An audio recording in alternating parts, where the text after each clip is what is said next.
Hi everybody, how you doing? It's Matt Graham here with the King and Weber podcast. I'm here with my very special guest. This gentleman here is a 15-year veteran of the public service for the city of Kitchener. He served for 14 years under the Activa label and is currently working as a freelance advisor for his own company. When he's not doing that, he's also the president of the Waterloo Region Home Builders Association. I'm speaking to Larry Masseo. Larry, welcome. Yeah, thanks, Mac. Welcome to the podcast. I'm so glad you could come in to chat with me today. A lot of things I want to talk about, just so everybody knows, though. You and I have known each other now for what, 9 or 10 years, At least, yeah. Because you're a very active Rotarian. You've been a member of our Rotary Club since how long? Oh, since 1990. Wow. Yes. No, sorry. 2000. Okay, so you're a 25-year member. Yeah, yes. I joined in 2016, so I've known you for about 9 years. And we've gotten to know each other fairly well over the years working together in our community. But we've never really had a chance to have a full conversation about what it is you do and what it is that you see in this city with regards to housing. And I think housing is just something that seems to be on everybody's mind right now. Well, it's a big issue. There's such a lack of the type of housing we need, as well as the housing at a price point that is reasonably affordable. This is exactly it. Now, I'll be very honest here. I'm selfish when it comes to housing. I have a very simple goal in mind when I think of housing. I have 2 sons. One of them's here today. You met him. I would like for some point in his life for him to be able to own his own home in this city. And I'd like him not to be strapped and riddled to incredible amounts of debt in order to do that. And I'd like to not sacrifice my own retirement in order for that to happen either. And as things stand currently, that doesn't seem to be a possibility. No, it's not going to be in the cards anytime soon, Mac. You really don't see anything?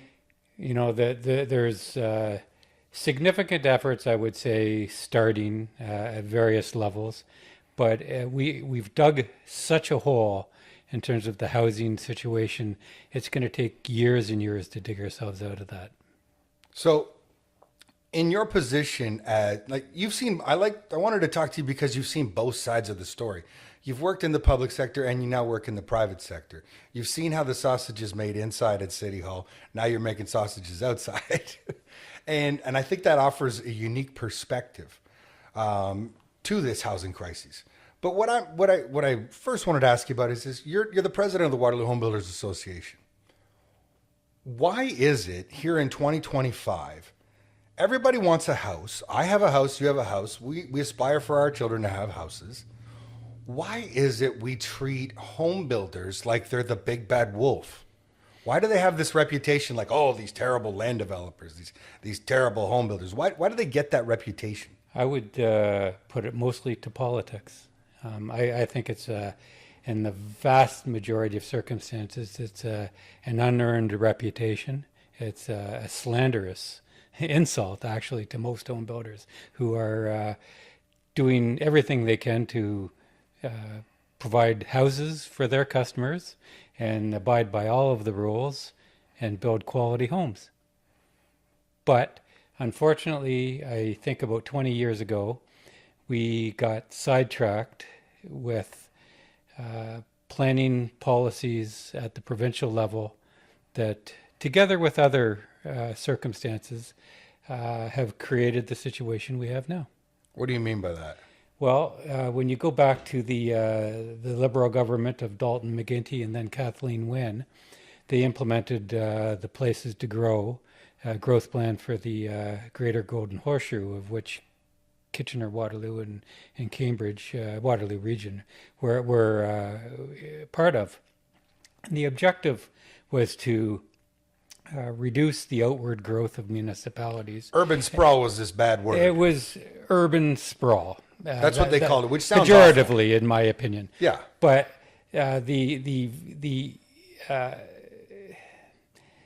focus was on intensification, and we need intensification, and that's good.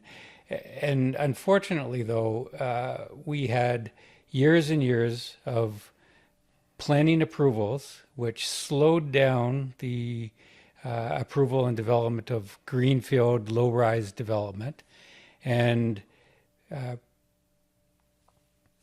bolstered and preferred infill and medium and high-rise development.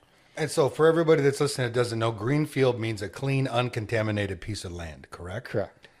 And so, and low rise is a fancy word for single family home, semi detached, or townhome. I would say up to about 3 to 5 stories would be considered low-rise in Waterloo region. So there was a whole sort of backlash against building on uncontaminated land. They wanted us to build on old industrial, potentially contaminated land that was being cleaned up. They call that brownfield. And that's all good. But unfortunately, what we had a situation where we weren't producing enough of the family-sized housing that's required, particularly in a Waterloo or a community like Waterloo, where we have a very young demographic, probably because of the 2 universities and Conestoga College. We got many young people that come here to go to school. They put down roots, they stay, they form families. They need housing, and they need housing that works for them in a family situation. It's not a 1-bedroom or a bachelor apartment on the 18th floor. It's not even, in many cases, a townhouse dwelling. It's a single detached dwelling. And so, unfortunately, we've created a situation where we haven't been building enough of them for about 20 years. And then on top of that, we've seen massive escalation in immigration. Yes, oh, absolutely. And not just formal immigration, but as we found out over the last 2 years, we have somewhere between 1 million and 2 million people in Canada that we don't even know are here officially because they haven't been included in any official forecast. Yet they're consuming housing, they're consuming services, and this situation creeped up on us, especially in the last few years, where all of a sudden we find ourselves in a housing crisis. And the federal government, in my opinion, has done nothing but tinker around the edges on that issue. The same goes for the province. I think mostly they've tried to do a lot of things, but unfortunately they seem to get a lot of half measures. They get almost to the solution and then they lose the political will, or they get sidetracked by other issues. I don't know. But unfortunately, we haven't seen the broad policy movement we need to rectify the situation.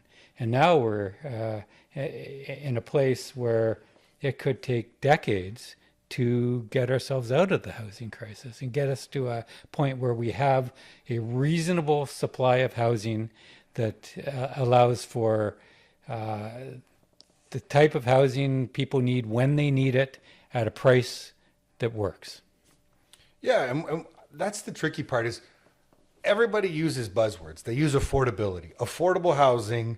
We need more affordable housing. We need, but no one will define what affordability is. So, in your opinion, what number do we want to get to? Because the tricky part for a politician, I can see, is what that to lower the price of housing, to lower the cost of a single detached dwelling in this region, would mean that some people would have to take a haircut on the value of their existing homes. Well, that's an interesting thing, Mac, and you know, you're absolutely right. We've seen the new federal housing minister took a little bit of heat recently because he said that housing prices didn't need to come down, they needed to stabilize.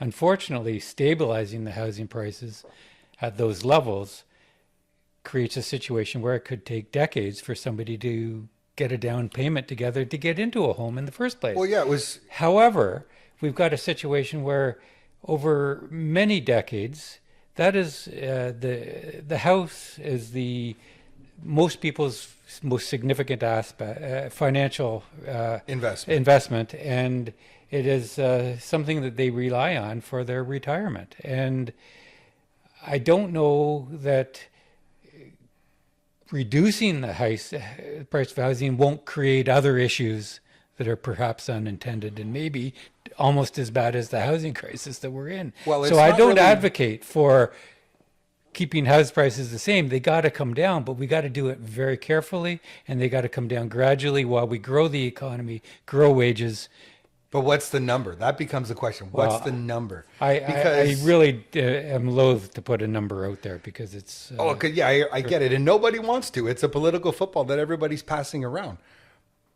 But we know, and as an advisor, as a financial advisor, I know that a lot of retirees plan on using their home equity in order to subsidize their retirement. They don't have enough in their RSPs and tax-free savings accounts to cover the next 30 years. They probably have enough for the next 10 to 15.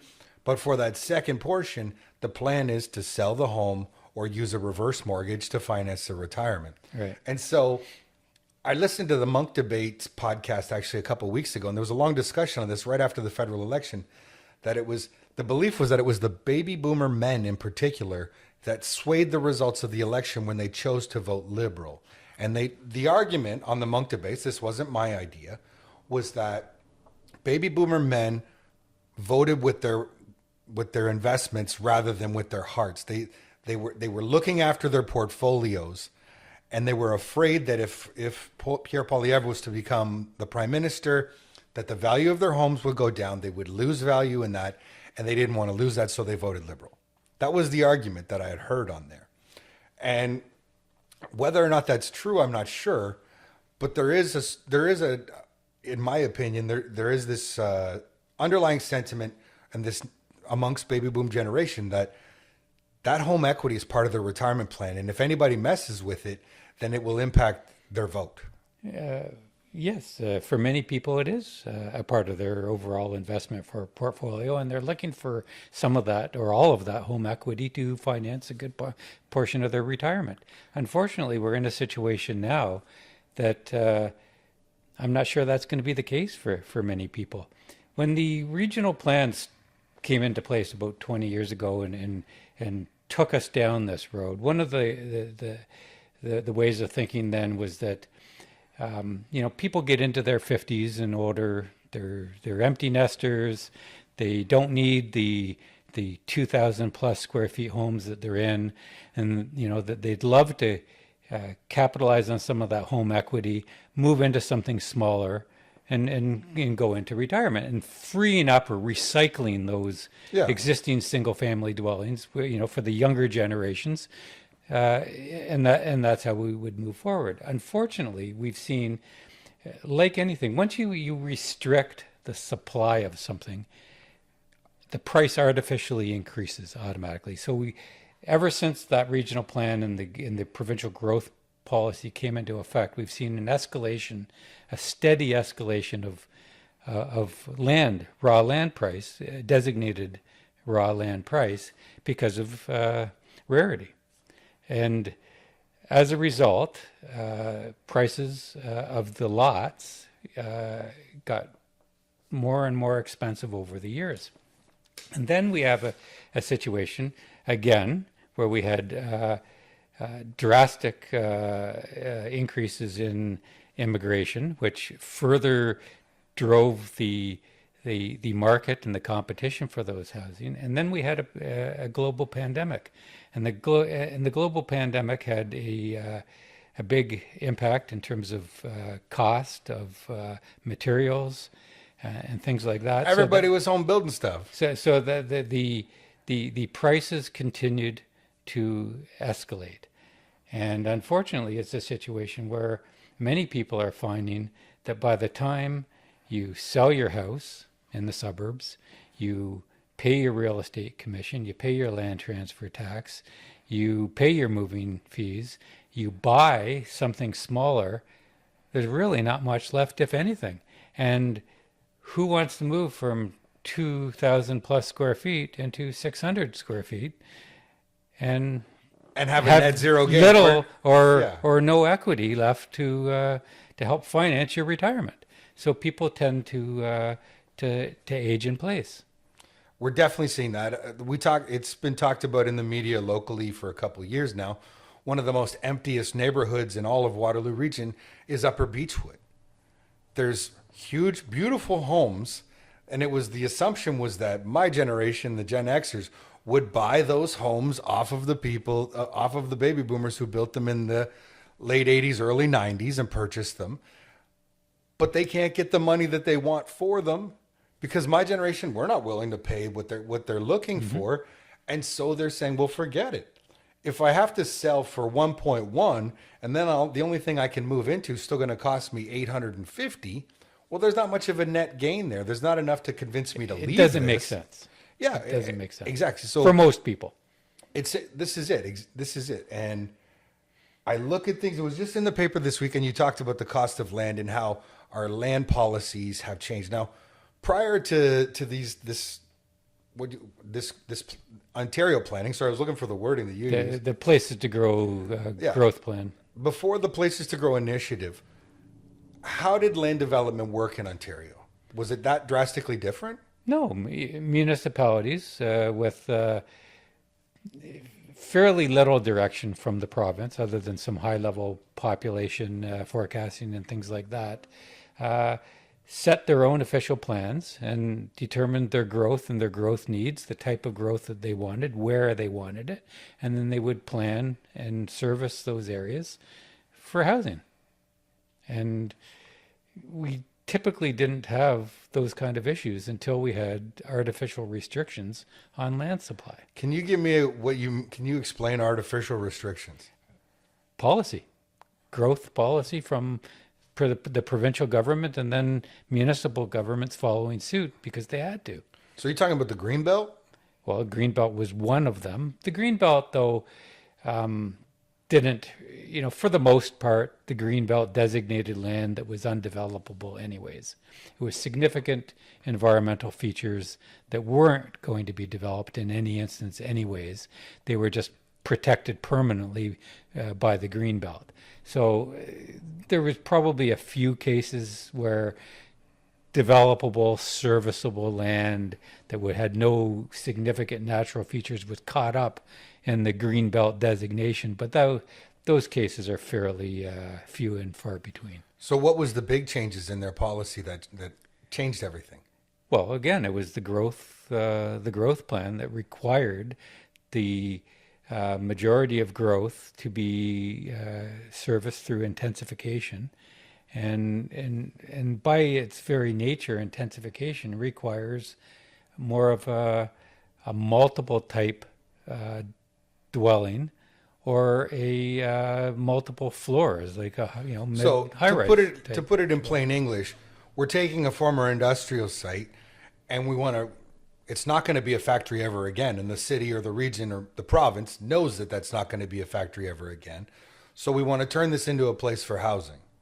Right. But if it's a 200-acre space, or maybe a 20-acre space is probably more like it, we got to put townhomes, we got to put high-rises. It's not going to be a lot of single detached dwellings in that area. Is that what you're saying? Oh, very little, if any. Yeah, because it's not a large enough footprint. And It's it's not not enough just space. industrial sites. It's intensification across the board. So some of that intensification, there's existing vacant lots, which aren't former industrial sites and are not contaminated. So those can be developed. Then there are situations where you could have assemblies of land that had various existing development on. Some might be old single detached dwellings, some might be old commercial buildings or things like that can be again demolished and replanned and redeveloped for. We got an example of higher that right density. next door to us here. There was literally like an 1,100 square foot bungalow on 1.9 acres, which is now, the land's been cleared, but it's sitting waiting, but it's supposed to go to 56 stacked townhouses. Right. Right. So that's an example of so that. that's an example of infill and intensification. Exactly. But unfortunately, the situation is that as prices have escalated, all the inputs and the prices of the housing, the units have got smaller and smaller and really less desirable for the vast majority of people. Well, if they ever were. And what I mean by that is when I got married, I was living in Toronto. Poppy and I were living downtown in Toronto. We wanted to be right in the heart of the city. We were looking around for a way to get started.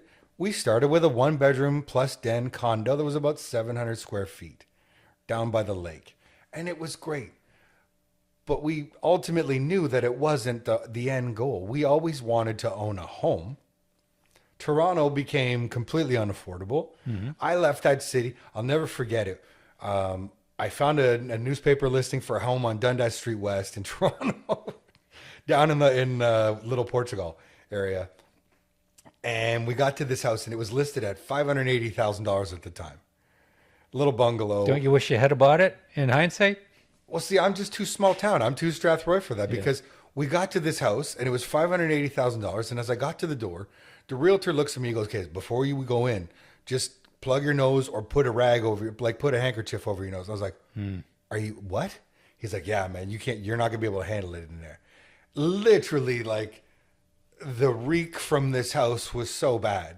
You couldn't even breathe it in. There was numerous odors, too many to count. But it was going to be it was a little bungalow, and it was going to have to be a gut to the studs and completely rebuilt. And they wanted at the time $580,000. This would have been 2005, 2006. And I was like, that was when I said, that's it. I'm out of here. I'm leaving Toronto. I can't handle these prices. So I came here because we wanted to own land. We wanted to own our own single detached home.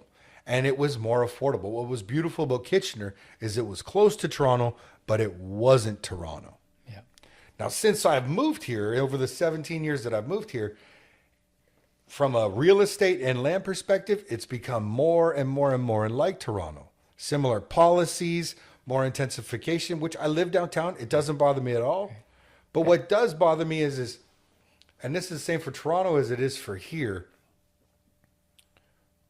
a house that was originally owned by a one income family who would have worked a blue collar job like at a factory, like say, Uniroyal or Goodrich, one of the tire factories in my area.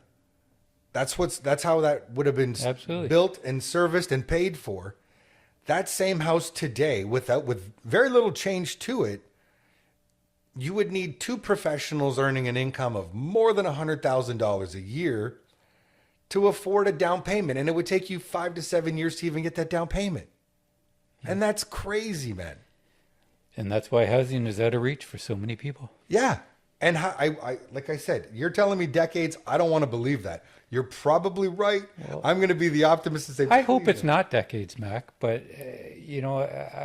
I'm a realist, and I've been in this game for a long time. And, we can talk it up all we want. It's going to be very, very difficult to move the needle in a manner that is going to make a difference in the housing supply in the short term. There's just so many issues that need to be dealt with. And as a result, I don't see the affordability getting better anytime real soon.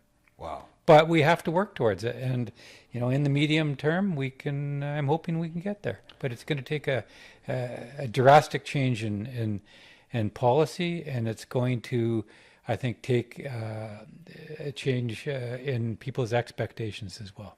Well, in the local paper this weekend, there was a news article, and it was how much does it actually cost to build was how the article was titled. Yeah. And they did a breakdown on a pie chart here. I pulled it off the computer, and I just want to go through a few of these charges with you because I want to see. Now, for starters, they base this on an approximately 1,900 square foot home. Mm-hmm. How realistic is it for homes to be 1,900 square feet right now? Is that a typical size, you think? Well, single detached. No, well, yes, for a single detached, it's probably reasonable. Okay. So for a single detached free home or freehold home, 1,900 square feet, the first thing that really sticks out to me, we'll get to the fees after, but a serviced lot on average in this region now costs $323,000. Mm-hmm. So that's what it costs. You haven't put a shovel in the ground yet as a home builder, but if it's serviced, that means it has sewers, it has electricity. It's a serviced piece of dirt. A serviced piece of dirt with plans for roads and a sidewalk. Correct. Now here's the question I have with regards to that first. So $323,000 is a lot of money. It is. In my opinion. Sure, it still is a lot. It's more than what I paid for my first home, and there was a home on it. Mm-hmm.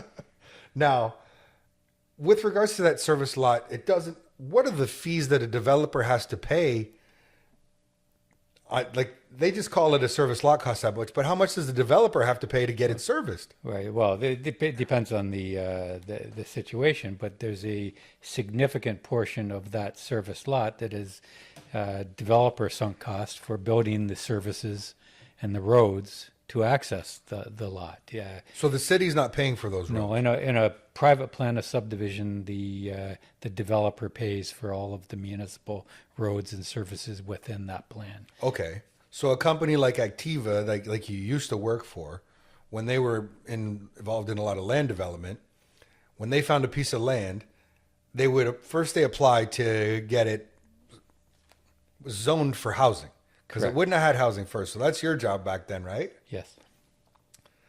But from there, having a piece of land zoned for housing is one thing. But if there's no electricity, no plumbing, no sewers, no roads, Yeah. they have to. How much do you have to pay for starters to get that zone change? What's that zone change going to run you as a developer? Well, just the fees alone to the municipality for the application fees can run into the hundreds of thousands of dollars. Okay, so you're into it. So you have to take this. Let's say it's farmland, hypothetically, just in one scenario. It doesn't have to be. There's a lot of different ways, but let's say it's farmland, and you want to get it zoned from agricultural to housing. Hundreds of thousands of dollars go just in the application process. Well, you got to back it up from there. Like, first off, you can't get typically institutional financing to buy the land in the first place. No. So either you have to go to other alternative financiers or private money at much higher cost. So you're going to raise capital. To raise the capital to buy the land. Then you need to be able to carry that land for many years and sometimes decades Yeah. before you can even get into a situation to make the application, because there's no point making the application if there's or you can't in many instances make the application if there's no reasonable prospect of servicing. You might need trunk sewers to be planned and financed by the municipality through development charges, things like that. So it can take decades for I'm the certain. entire process, from acquisition of the parcel of land through all the aspects of planning the services, planning the development, servicing the development, and then selling and building and selling the home. That can take decades in many instances. Should it take decades? No, it shouldn't. How long should it take, in your opinion? Well, it's hard to say how long, because every situation is different, and some delay is entirely reasonable and should be expected. However, decades is far too long. I'm just curious. I don't know. We the have a answer to this. situation down in Southwest Kitchener where land's designated through an appeal process to the first regional official plan, still haven't been fully planned or serviced, and are nowhere close to providing housing. So that's been how many years now, Mac? Well over 10 years. Wow. And they know that we're desperate for this housing. Correct. They know we need it, but we still can't get this land serviced or zoned properly. Well, we will at some point, but and it sounds like I'm no longer involved, but it sounds like things are starting to move. We're seeing, I think, a profound change, particularly at the City of Kitchener, in terms of focus on getting development approved and built. Well, that's great to hear. I really, from your lips to God's ears, I hope it's the truth, man. I hope we see it happen. Well, it's happening.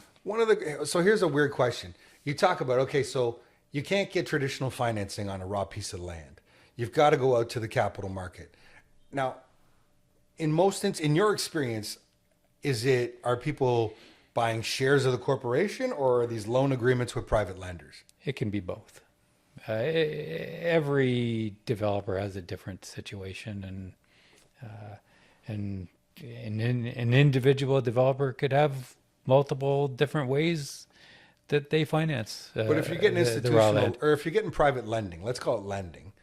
what's a typical rate most developers could expect to pay? Would it be I don't 10, know 12? currently. I have seen that in the past, although I don't get involved in the financing aspect of it, so I'm not really one to talk to that. But it's significantly more expensive than institutional financing. It's not your typical mortgage. You're not getting a 4.99 rate. No, No, this is it. And so if it's a piece of raw land that's worth, say, $10 million because it's a large piece of property, and you've got a 10%, if let's say you're financing at 10%, that's $1 million in carry costs a year just on debt. that's right. That's $1 million of debt service. And that's why not many people are developers. But these are the bad guys. We keep when we talk to the city, the developers, they're greedy. Wow. So they're charging $323,000 a lot. You don't disagree with that number? No. I mean, I don't know exactly how they got that number, but it seems within the realm of reasonableness. Some neighborhoods would be more desirable than others. Some will be more expensive, and so some they would maybe be even less. Yeah. Now from there, we've got anywhere from $66,000 to $70,000 in development charges. That's low. I think when you look at municipal, regional, and education development charges in Waterloo region right now, in Kitchener, Waterloo, Cambridge, I haven't looked recently, but it's got to be approaching $80,000 or $90,000, maybe even $100,000. Really? Yeah. Because that is not what the paper's reporting, but I don't doubt your numbers. Well, now, what does that all encompass? When we look at, they say this is development charge. You're saying education, so I got to make sure that the developer, the guy's building homes in the area, has to help pay for a school that will be built in that neighborhood. right. So the school boards are allowed to levy development charges to raise capital money to build schools and acquire land. The municipalities, regional or the local municipalities, are allowed to collect development charges to finance the infrastructure required, whether it be roads, sewers, water mains, as well as soft services such as parks and park development, arenas, things like community centers, things like that, as well as equipment. So as the city grows, they need more pickup trucks, more bulldozers, more snowplows, that kind of equipment. So that can be financed through development charges. And we're $70,000 to $90,000 for that. Yes. And then they're saying in here another $40,000 for permits and fees. Yes. And why are these costs why is it $40,000 to get a permit? Well, a lot of the municipal models are based on cost recovery of the service, like the staff services, staff time to process the applications. So that adds to it. And then there's whatever other costs they may have in there for maybe equipment or computer systems to help generate that permit. So that's. It just seems like a lot of money. Now, I don't have a full breakdown, but it just seems like, okay, so there's between development charges and permits and fees, we're at $100,000, over $100,000. Oh, well over. And then the federal government gets their hand in there as well and says, we'll take $88,000 in HST, please. Correct. Which leaves, now they're factoring in a $90,000 profit for the builder on this. Okay. Which, this is based on a $900,000 home. Like this home would have an approximate sale price of $933,000. Yeah.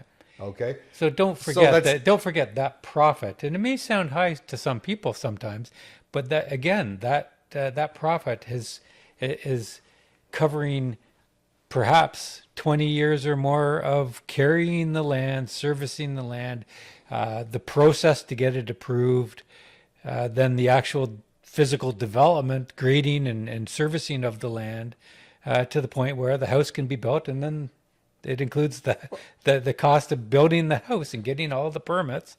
To what I see, that's a reasonable profit margin. I don't disagree, think, given the circumstances. Larry, to what I see, it's a 9% profit margin. Yeah. if somebody goes to a restaurant, do they understand that there's a 400% markup on the food they're consuming? Exactly. Like we're paying 400% markup in a restaurant, but but we complain about a 9% profit margin, and that's if everything goes smoothly, like you said. You know, everything and nothing seems to go smoothly anymore. No, it's a very difficult, cumbersome approvals process, for sure. But you're seeing improvement at the city of Kitchener. Well, and other municipalities as well. But locally, I would say Kitchener's really made a big change in terms of the openness to development and the seriousness with which they take it. They are starting to approve development plans much more quickly, and I just have noticed just a much more favorable situation in terms of how development is perceived and accommodated in the city. Well, that's great to hear. Now, I would wonder, like my speculative brain says, that makes sense to me because given the immigration challenges that you've talked about, when I look at the rates of immigration, if you could do a heat map around the Waterloo region, I would guess that the majority of people that are new immigrants to the Waterloo region are situated in Kitchener. Like I don't think that Waterloo's seeing quite the same number, and I'm certain the townships aren't. Yeah. Well, that's not zero, the but majority of growth is focused to the three cities for sure. So, but in Kitchener in particular, much more I would than say. Well, Kitchener historically, when I say historically, over the last 20, 30 years, has been in a situation where they've probably had the more infill opportunities through, former brownfields, former, intensification opportunities, but they've also had the lion's share of future greenfield development as well. They have more land to work with. Right. Cambridge has very little ability to grow beyond its current growth boundaries, and Waterloo is that basically grown to its. There's a little bit in northwest Waterloo. They said it'll be about 10 to 15 years to get it developed. Right, and there'll be no more greenfield in the city of Waterloo. Unless they annex it. Well, unless there's an annexation or something like that, correct. So the city limits are full. In Waterloo, yes. Now, speaking of city limits, the big fight, one of the big arguments in this city with regards to housing quite often centers around a fictitious border that was created called the Countryside Line. That's right. This was part of that 2005 plan, correct?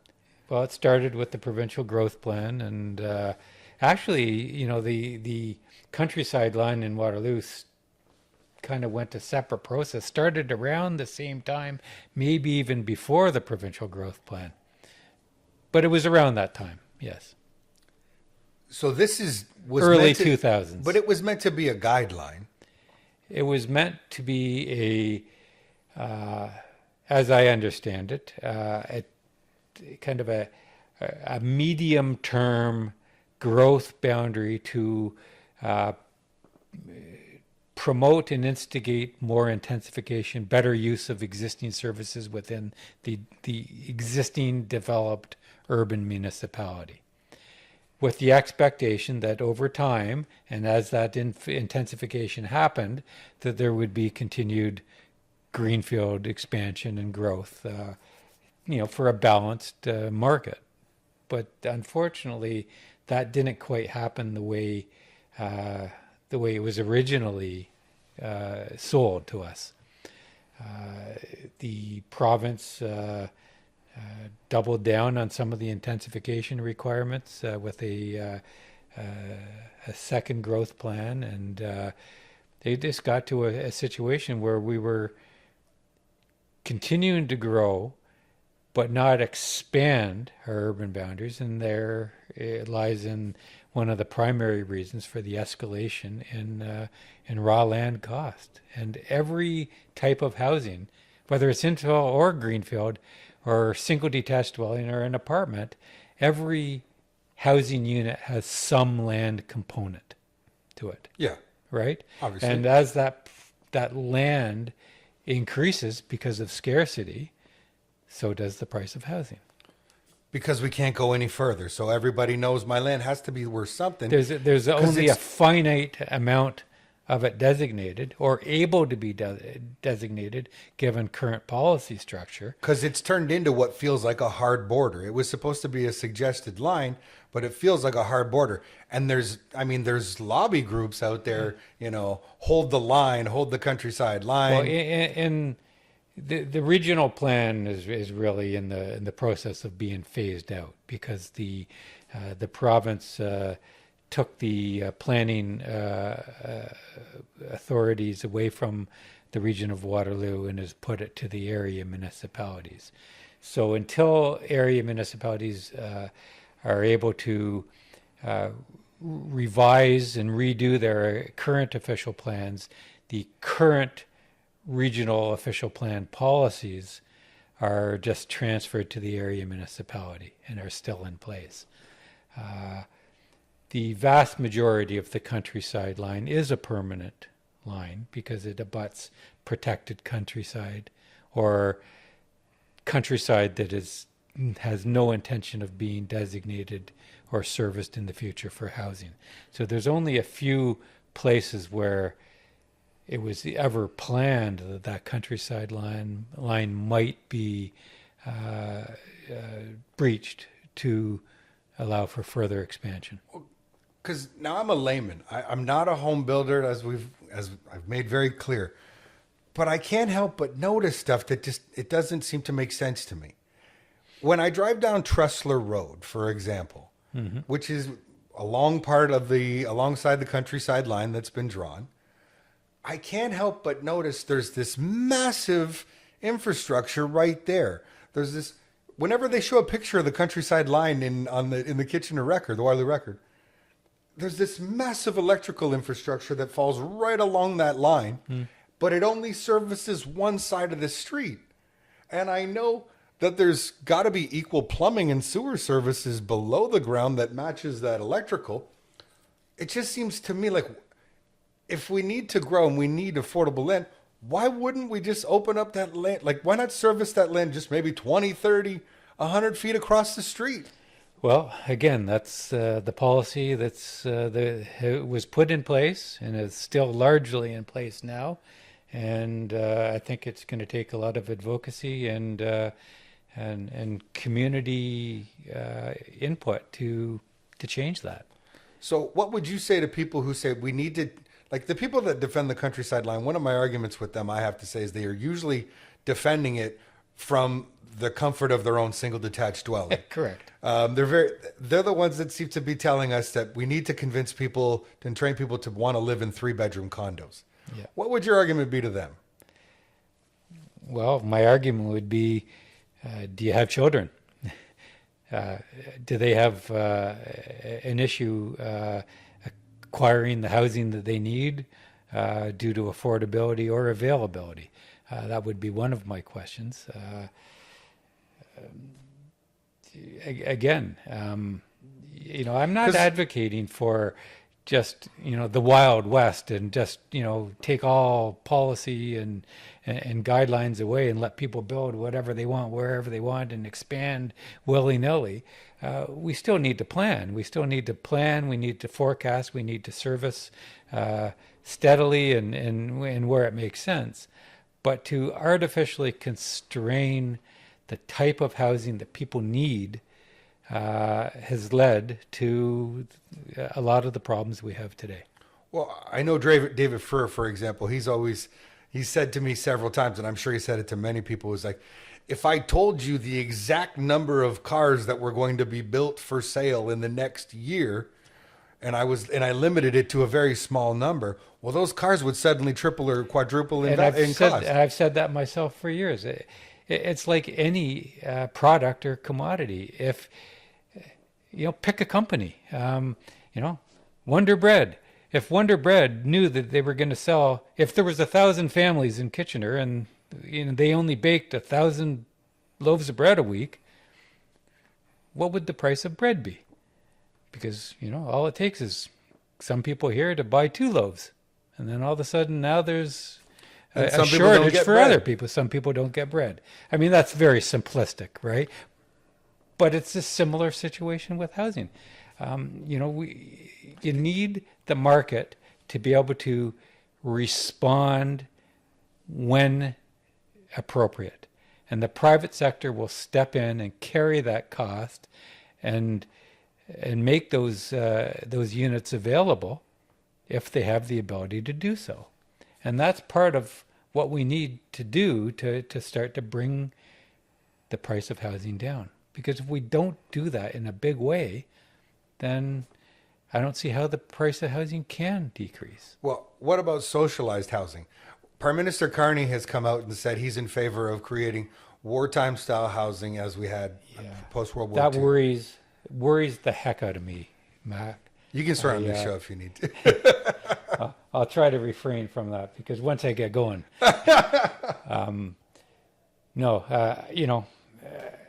there may be, in my opinion, a small place for the type of housing that Prime Minister Carney's promoting, but to do that en masse and make that a major program for providing Canadians with their housing, I'm not supportive of that. I think it's crazy, and I think it'll just make some of the fundamental issues we already have in this country worse. Okay. So, I know we're on a tight time schedule. I've really enjoyed this talk, but my dad always used to say, any idiot can present a problem. What we need are solutions. So, I know you said it could take decades, but what are the key components to the solution? Well, there's a few. I mean, obviously, we need to plan for and make more land available as needed to meet the demand. Second, I think we're going to need massive amounts of provincial and federal monies directed towards infrastructure that housing needs to come on stream. What do you mean by that? What? Well, I'm talking, again, the roads, the sewers, the water pipes, the sewage treatment plants or expansions, all of those kind of hard services that are hugely expensive. I currently advocate, I don't know how it would work. I think it's people above my pay grade and that know more about finance to me, but I'd advocate for some kind of federal infrastructure bank that somehow makes massive amounts of money, billions and billions available across the country as needed to get that critical infrastructure built and financed. Okay. And take it off the backs of the individual homeowner. Put it on, it's more of a societal cost. We all want clean water. Like, I think that's a fundamental of government. Correct. You know, clean water, Correct. clean streets. You know, these. So again, we need to have massive investments by higher levels of government to build the services we need to build the homes that we need. And then another aspect that I think has been getting a lot of attention recently, but maybe not enough, is the skilled trades. We've had a situation where for decades, we've relied on immigration to provide for a lot of the skilled trades that people have, over decades have not entered into the skilled trades at the rates they used to years and years ago. And now that we're seeing, the baby boom come into retirement age, now in large droves, we're seeing a lot of those tradespeople retire, and we're not getting the backfill. And it's happening at a time when we have to ramp up the infrastructure and the house building to meet the current needs of the population. You can say we're going to build a house here, but you need carpenters, you need plumbers, you need electricians, you need road workers, you need roofers, you need everything. You do, and you need all the other aspects of that to be taught as well. We need people coming through for real estate. We need people coming through for planning and surveying and interior design and all of those aspects as well, because they feed into the house building processes as well. Yeah. So again, we need to put I think a renewed focus and on ensuring that we're creating the numbers of graduates in those programs that we need to build the housing that we need. I think we're starting to see that. I mean, We are the starting Ford to see government right now, electricians can go to school for free. Bricklayers can go to school for free in this province. Welders, I believe, can go to school for free. So we're starting to try to plug those gaps. I can tell you, as somebody who's got two sons, I have recommended them get into the skilled trades since day one. My son that you met earlier, Aaron, he's planning on going into carpentry after he finishes high school. Because really, unless you're going to be a professional at the level of, say, a doctor, an engineer, a senior planner, or a lawyer, I don't see a need to go to university right now. I think the greater need, and maybe that'll change, and maybe you'll have to go back to or want to go back to school later on. Well, we certainly right don't now- need any more graduates in liberal arts. We don't. Need, I don't think. Yeah, we don't need any more sociology grads. No. What we need is we need people who can build things and fix things. That's right. So we make more land available. We get the senior levels or the higher levels of government involved in building critical infrastructure. We increase the number of skilled trades. What else? Well, and all of that is going to help work towards increasing our productivity as a country. As you've probably read, and you probably know, given your background, we have a significant issue in this country with our productivity. Yeah. And if we don't make a drastic turnaround in that, we're going to go further and further down a way that I don't think we want to. It's going to erode our wealth as a nation and our individual wealth as well. It's a big concern that I don't think a lot of people completely understand. I think it's something we could talk about for hours. I'd love to do it on a repeat episode or another time, because productivity is waning in this country. We're at a point now where almost 30% of people work for the government as Yep. opposed to building and creating things. And we need to create incentives. We need to really create incentives that inspire people to go out and to build their own things. That's why the concern is with all the taxation and all the restrictions and all these policies that get in the way, they're slowing down our productivity, and it is an issue. So we have to ease up the red tape. We have to trim the fat, and Huge issues, but a huge need to do it. it's huge. I don't disagree. I'd love to talk another time about municipal government and ways we think we can improve local levels of government to make them more efficient.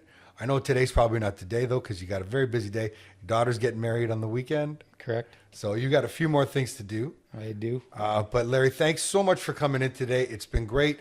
You're Thanks to welcome, everybody who watched today. I really appreciate it. Again, we'll see you soon. Thanks for watching.